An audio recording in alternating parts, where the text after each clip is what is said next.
in my last video, I kind of put the cart in front of the horse. I was telling you how to decode pins and sort pins and all of that, but I neglected to tell you how do we get the pins out.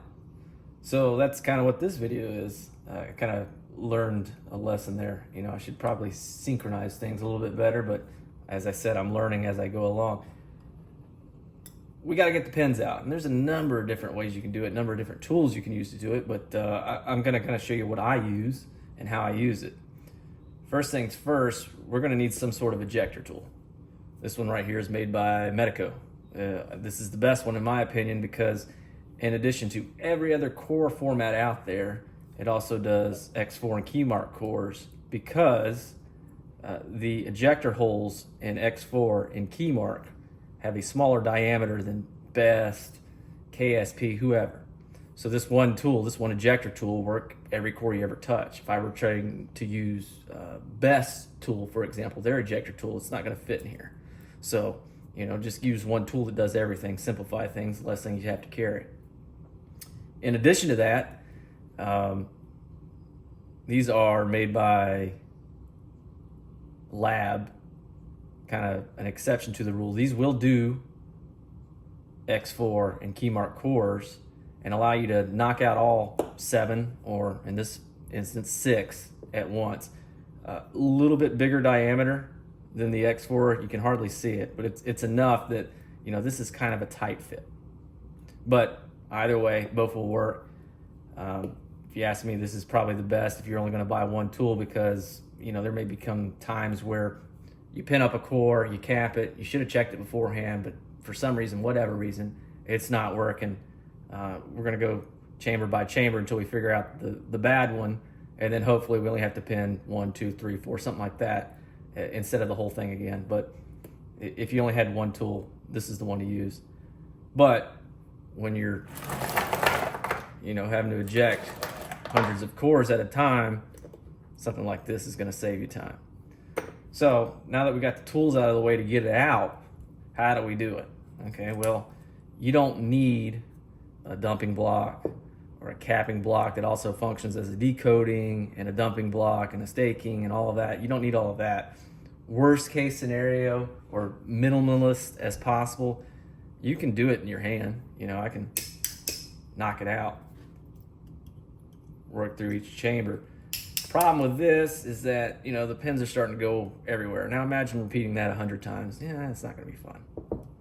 So what they do is they make, this one's by A1, which is no longer in business, and this is probably the best dumping block they ever made.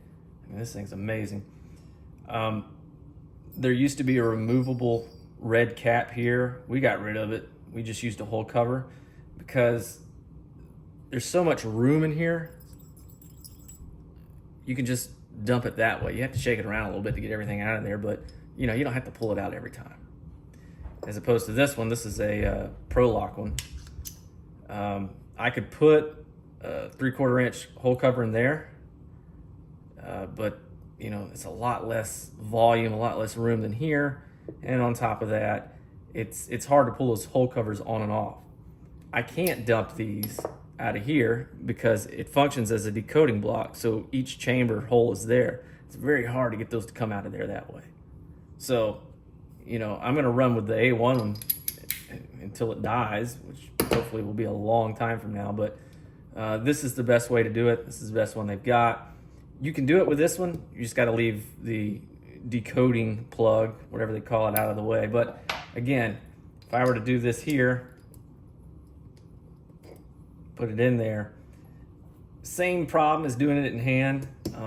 It's gonna, you know, it's gonna fly out of the way. A little bit more, well, see right there, a little bit more controlled because most of the time it falls into that little cavity.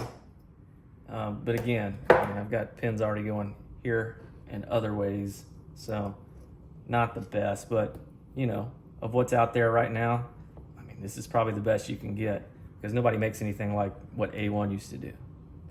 But A1's the best in my opinion.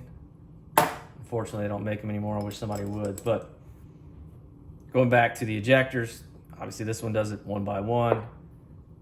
These are the cool ones. Again, these are made by Lab.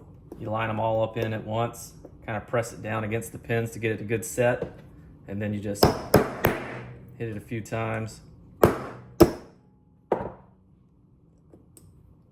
And then you can pull it out. Problem with these things is they deform or they move with each core, kind of move around. See, it's not all even there. Easiest way to do it is just knock it back out. Once it gets beyond the ejector holes, you can pull it out.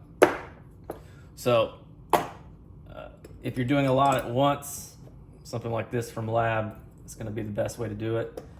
If you're just doing a few at a time, this one obviously is going to be fine, but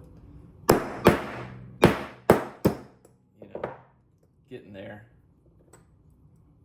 It's kind of, it's a learning process, a learning curve. But you know, if you can eject a core in 2 or 3 as opposed to 7 hammer strikes, or probably even more, you're doing all right. You can run through them really quick.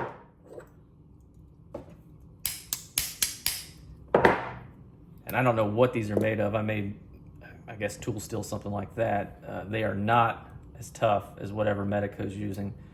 And actually, I reached out to Medico last week to find out if they were the ones that made these. I know Lab sells them, but that doesn't necessarily mean Lab makes them. And the reason I asked is because the packaging was almost identical to Medico. I was like, well, maybe I'll make them. No, they don't, unfortunately, but told them they should, and to start using whatever material they're using here, like a high strength tool steel as opposed to whatever this is. I don't know what it is, but it could be done better. But anyway, putting the cart behind the horse now, you got to get the pins out. And that's what these ejector tools, blocks, all that's for. That's what we're using here. See, sometimes they deform out of the way and kind of have to work them back into place, but you know, these work pretty well. Best used to make them. The one that Best made though was crap, because these things would like furl every other way and just wasn't easy. The one that Lab makes, this one's pretty good. You know, I've only been using it for a few weeks, but it's pretty dang good. And then this last one,